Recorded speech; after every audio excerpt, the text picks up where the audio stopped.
पाकिस्तान हमेशा जिंदाबाद रहे और पाकिस्तान हमेशा जिंदाबाद रहेगा। ब्रेक के बाद हमें ज्वाइन किया है vice admiral retired Irfan Ahmed साहब ने। सितारा जुर्रत इनको मिल चुका है और 1966 में इन्होंने पाकिस्तान नेवी को ज्वाइन किया था। नेवल हेडक्वार्टर्स में डायरेक्टर नेवल ऑपरेशंस और कमांडर कराची समेत मुख्तलिफ अहम ओहदों पर ये फाइज भी रह चुके हैं और साथ में 1971 की जो जंग थी वो इसमें शामिल भी थे। साथ में हमारे साथ नबील शाहिद भाई मौजूद हैं। सितंबर 2019 में पाक अफ़गान बॉर्डर पर इनके छोटे भाई जो कि पाकिस्तान आर्मी का हिस्सा थे, अदील शाहिद, उन्होंने जाम शहादत नोश किया था। और आज नबील भाई जो हमारे साथ यहाँ पर मौजूद हैं, ये पाकिस्तान में शोहदा फाउंडेशन के जनरल सेक्रेटरी भी हैं। इनको भी हम शो में खुश आमदीद कहेंगे। अस्सलाम वालेकुम सर, मैं आप दोनों को शो में खुश आमदीद कहना चाहूँगी। और सर सबसे पहले तो मैं आपसे पूछना चाहूँगी, आपने तो जंग देखी हुई है और अभी जब भी कोई ऐसी बात होती है, क्योंकि हमने देखा है कि इंडिया में कुछ भी हो जाए तो जो मुरद इल्ज़ाम है ना वो कहीं ना किसी बस उनको होता है कि इसके पीछे पाकिस्तान ही हो सकता है। अभी पहलगाम में जो हुआ और इसके बाद वो जितने झूठे इल्ज़ाम बना रहे हैं, मैं लोगों में वीडियोस देख रही हूँ, जिन कपल्स की वीडियोस वायरल की थी वो कपल्स आके बता रहे हैं कि भाई खुदा के लिए तो हम है ही नहीं, ये पता नहीं हमारी पिक्चर्स उन्होंने क्यों वायरल कर दी है। तो दुनिया को पता है कि वो किस तरीके से झूठ बोलते हैं और झूठी कहानी जो है वो बुनना शुरू कर देते हैं, प्रोपेगेंडा कितना वो करते हैं। तो जब ऐसी कोई पोजीशन आती है, जब वो सिचुएशन को एस्केलेट करने की कोशिश कर रहे होते हैं, तब आप लोगों की क्या अप्रोच होती है? बहुत शुक्रिया आपका यहाँ इनवाइट करने का, बुलाने का। ये तो इंडिया की हिस्ट्री रही है और इसी तरह से हमारा रिएक्शन भी इसी तरह से हमेशा हिस्टोरिकल रहा है कि हमने कभी कोई घबरा के बात नहीं की। जैसे आपने बड़े उसमें बताया गीदड़ भपकी की बात की, तो ये थे भपकी हम अरसा दराज से सुनते चले आए। जो आजकल का तसलसल है वो 1986 शुरू हुआ था, जब इंदिरा गांधी के ज़माने में ब्रास अटैक हुई थी। उन्होंने बहुत लार्ज स्केल एक्सरसाइज की और वो समझते थे कि शायद पाकिस्तान इससे डर जाएगा। हम डरे नहीं, हमने तैयारी मुकम्मल की और उन्होंने फिर बैक फुट ले लिया। इसी तरह से आप देखें बहुत सारे इंडियन जो आपकी तरह बहुत सारे टीवी के प्रेजेंटर्स हैं, वो बता रहे हैं कि कब से इंडिया ने 1999 से लेकर 2001, 2, 3, उसके बाद 16, 19 ये इस किस्म की धमकियां चलती रहती हैं। और वो जो अपनी कमज़ोरियां हैं उनकी, उसकी इल्ज़ाम तराशी पाकिस्तान पे डाल देते हैं। वो समझते हैं शायद इससे पूरी दुनिया कन्विंस हो जाएगी। उससे ज़्यादा बल्कि कि उनके अपनी जो पब्लिक है, अपनी जो आवाम है, वो शायद इससे कन्विंस हो जाए कि हमने तो सारे इक़दाम किए थे, उसके बावजूद पाकिस्तान ने आके हमला कर दिया। कितना बड़ा फेलियर है, लाखों की फौज आपने वहाँ पे रखी हुई है कश्मीर में। अभी देखें कितना दूर है LOC से ये जगह जहाँ की बात कर रहे हैं। तो पाकिस्तानी, अगर एक तो ये बात है कि हम बेवकूफ़ नहीं हैं, हम खामखा में जाके क्यों कदम उठाएंगे इससे हमारी अपनी सिक्योरिटी कोई इफेक्ट हो, हमारी अपनी पब्लिक को इफेक्ट और निहत्ते लोगों को मारने के हमें क्या। तो जबकि उसके अंदर 26 में से 15 तो मुसलमान लोग थे और 3 तो वो जज थे जो केरला में जिन्होंने RSS के अगेंस्ट वर्डिक्ट दिया था। अब उनको वहाँ से पकड़ के, ये कितना लाउड एविडेंस है कि देखें ना। और इन सब चीज़ों के बावजूद अब ये समझते हैं कि हम शायद इस वक्त अलर्ट नहीं है, या हम तैयार नहीं अपनी तरफ से ध्यान हटाने के लिए ना, कि RSS पे ध्यान ना जाए, सब तरफ से ध्यान हटाने के लिए ये बहुत पुराना इनका हथियार है, बहुत पुराना हथियार है और आज तक कामयाब नहीं हुआ और इंशाल्लाह नहीं होगा कामयाब। इसलिए कि हमारी नेशन का जो ट्रेंड है वो ये है कि हमें हमेशा तैयार रहना है।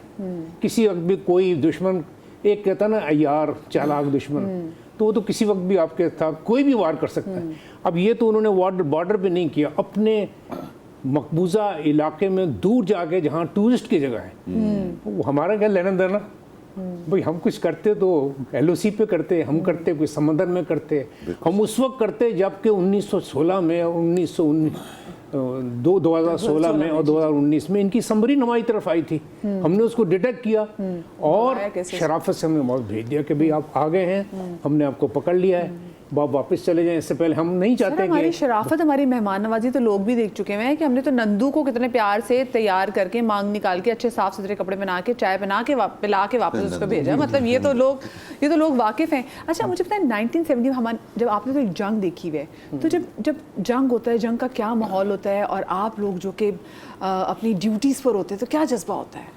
देखें, कोई भी जज्बा पाकिस्तान अपने मुल्क से बढ़ के नहीं है। वो जज्बे जितने हैं वो मुल्क के तहत हैं, क्योंकि हम इसी मुल्क में हैं, इसी मुल्क में पैदा हुए, इसी मुल्क में पढ़े लिखे, इसी ने उनको हमें पाला है, बेशक, हाँ, पाला है, पोसा है, और हमने कमिट किया है कि हम इस मुल्क की दिफा का हाँ, धरती माँ में हिस्सा लेंगे। तो मैं तो एक नौजवान आदमी था 71 वॉर में, हमें तो कभी ख्याल भी नहीं आया कि हमें कोई तकलीफ़ पहुंचेगी, हमें कोई प्रिकॉशन लेनी चाहिए। ये जिसे कहते हैं ना कि एकदम आप जंग में अपने आप को झोंक देते हैं और कोई बहुत बड़ा ख़तरा नज़र नहीं शहादत आता। का जज्बा जो होता है, ख़तरा ऐसा नज़र नहीं आता कि भाई कुछ शायद हम मर जाएंगे तो कुछ हो जाएगा, शहीद हो जाएंगे तो कुछ होगा, या पकड़े जाएंगे तो कुछ होगा। तो इस किस्म की चीज़ें उस वक्त नहीं होती जब इंसान को अपने मुल्क का ख्याल होता है और पूरे कौम की हिफाजत आपके ज़िम्मे होती है, तो आपको ख़तरा महसूस नहीं होता। एक कमिटमेंट है जिसकी हर एक की है, जैसे आप लोग जीवन, आप लोग टीवी वाले हैं, प्रेजेंटर्स हैं, एक कमिटमेंट है ना, जैसे आपको मैंने भी इंटरव्यू सुन रहा था, आप दोनों के भी एक कमिटमेंट है ज़िंदगी की।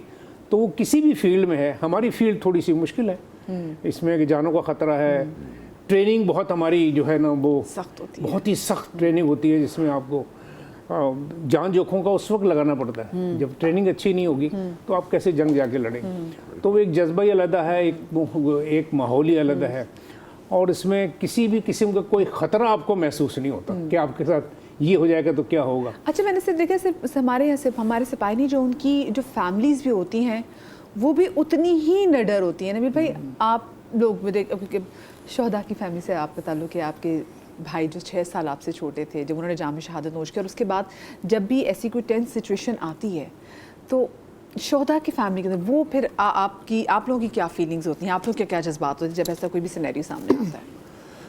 सबसे पहले तो आपको बड़ा शुक्रिया, आपने मुझे बुलाया अपने प्रोग्राम में। देखें, शहादत के बाद ना जो जज्बात होते हैं ना वो उभरते नहीं हैं। होता ये है कि जब मैं अपनी बात करता हूँ, जब मेरा भाई जब पीएमए ज्वाइन किया था, उसी वक्त ना पूरी फैमिली की अटैचमेंट साथ हो जाती है उसके साथ। एक तो वो एकदम राब्ता नहीं हो पाता, माएँ बैठी होती हैं। ये सिर्फ मेरे घर के नहीं, तकरीबन जितने भी आर्मी ऑफिसर्स हैं उनके घरों की यही स्टोरी है। जब बच्चा पीएमए में जाता है, वो माइल टेस्ट हो रहे होते हैं, वहाँ से कभी कॉल आ जाती है कि अम्मी दुआ करिएगा, बहन दुआ करना कि मैं पास हो जाऊँ।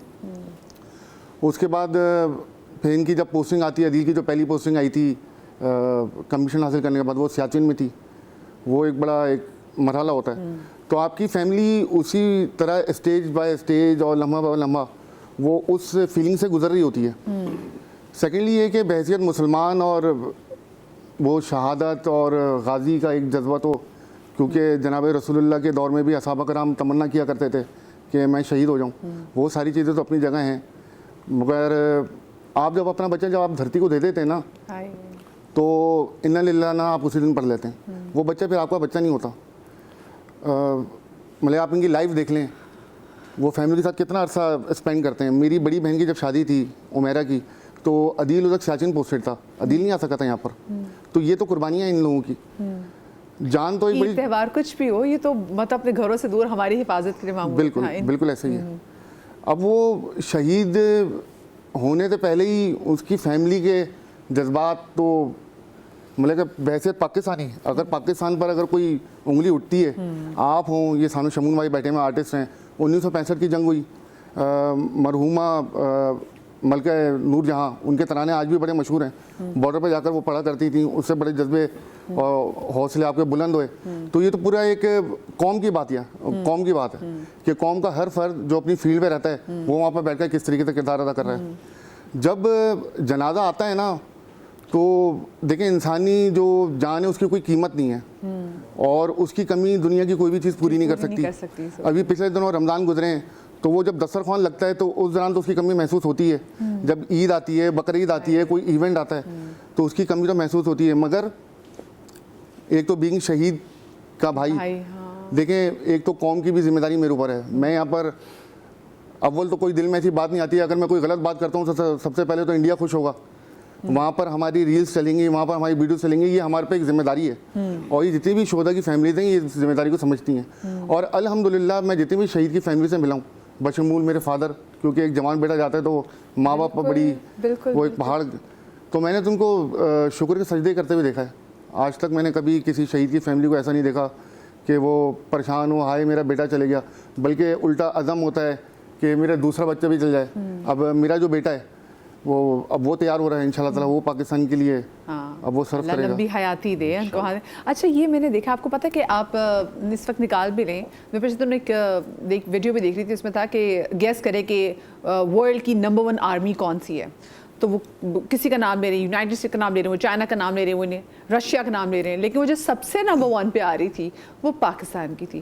क्योंकि एक सबसे बड़ी बात है ना कि हम तो खुशी से कहते हैं कि अल्लाह मियां हमें शहादत हमें नसीब हो जाए, शहादत की मौत नसीब हो जाए, तो क्या ही बात है। तो हमें वो खौफ नहीं है, हमें वो मरने का खौफ नहीं है, हमें खुद को कुर्बान करने का खौफ नहीं है। अच्छा शमून भाई, मैं देखती हूँ कि इंडिया में स्पेशली जितनी माशाल्लाह से मुँह की खाई हैं, लेकिन अब दुनिया को और अपनी जो आने वाली नस्लें हैं उनको एक ज़रा डिफरेंट तरीके से टीच करने के लिए फिल्में बना लेते हैं, प्रोपेगेंडा वाली, बताने के लिए कि जी हमने तो ये कर दिया, वो एक निकलता है, हीरो निकलता है, उनका सिपाही निकलता है, सबको मार मुर के वापस आ जाता है। मतलब एक बड़ी गलत तारीख से भी लोगों को आगाह करें। आप उनकी वैसे इस अप्रोच को कैसे देखते हैं? देखिए, ये जो अप्रोच है ना, ये इंडिया से पहले बेसिकली अमेरिकन ने किया। उन्होंने आपको रशियन से नफरत करवानी थी, उन्होंने रशियन को, हर फिल्म में रशियन जो है ना वो बुरा आदमी होता है। उन्होंने चाइनीज़ को छोटा दिखाना था, उन्होंने चाइनीज़ को छोटा दिखाया। तो ये बेसिकली एक स्टेट पॉलिसी होती है जो कि सिनेमा को पैसा दिया जाता है और सब किया जाता है कि जी इनको बुरा दिखाना है। अच्छा, अब अनफॉर्चुनेटली या फॉर्चुनेटली कह लें, इन लोगों की इंडस्ट्री में कैपेसिटी ज़्यादा है। 1 अरब से ऊपर की इनकी आबादी है, पैसा, मतलब मेघ न्यानी खरीदेंगे, फिल्म बना लेंगे, ठीक है ना, और उसमें वो उनके पास ज़्यादा है वो गुंजाइश। अच्छा, मुझे लगता है कि हमारा मुल्क, हमारा जो सोसाइटी है ना, वो लड़ना ही नहीं चाहती, वो नहीं लड़ना चाहती किसी से। मतलब अभी भी आप ये देखिए कि इतना कुछ इन्होंने अभी बड़बड़ कर रहे हैं, ये हमारे यहाँ से मीम्स ही जा रही हैं, हमारे यहाँ से बदतमीजी कोई नहीं कर रहा, कॉमेडी हो रही है। हमारी मीम्स गेम में भी स्ट्रांग, क्यों? क्योंकि वो इतना इजी ले रहे हैं कि नहीं लड़ना। अच्छा, और अच्छी बात जो मुझे इस दफ़ा ये लगी वो ये लगी कि वहाँ की अवाम ने आवाज़ उठाई against their own political system and they don't want war। कितना डिवाइड उनका नजर आया यहाँ। क्यों? क्योंकि उनका जो बीजेपी का सिलसिला चल रहा है वो एक सेपरेशन है जिससे तंग आ चुके हैं लोग। कश्मीर का जो भी एक इतना ट्रेजिक अभी हिस्ट्री हम देख रहे हैं पिछले 8-10 साल में जो उन्होंने किया है, वो सब एग्जाम्पल्स हैं सबके सामने। तो अच्छा, हम जवाब तो देते हैं फिल्मों में, लेकिन मुझे लगता है हमारी आवाम को इसलिए इंटरेस्ट नहीं है कि लोग लड़ाई वाली फिल्में नहीं देखना चाहते। लोग देखना चाहते हैं प्यार, मोहब्बत, हंसना, बोलना। और हम हमेशा, हमारी तरफ से, पाकिस्तान की तरफ से मैसेज भी हमेशा अमन ही है, बट लेकिन वो तो ना कि कभी कभी आप अमन का मैसेज बहुत दे रहे थे तो अगले को लगता है कि शायद ये डरपोक है। आप मुझे बता भी देते हैं। आप मुझे बताइए ना, इन्होंने सिपाही मकबूल हुसैन को कैद किया था, सर को पता होगा, उससे ये कहते रहे 60 साल तक। जी 60 साल उससे कहते रहे कि तुम बोलो जय हिंद, उसने नहीं बोला, उसकी ज़बान काटी और उसने अपने खून से लिखा दीवार पे कि पाकिस्तान जिंदाबाद। तो वो जब वापस आए तो वो बेचारे की ज़बान नहीं थी। और आज हमने अभिनंदन पकड़ा, उससे दूध पत्ती पिलाई, उसके वही आपने बोला ना, उसके बाल छाल बनाए और हमने उसको वापस भेज दिया।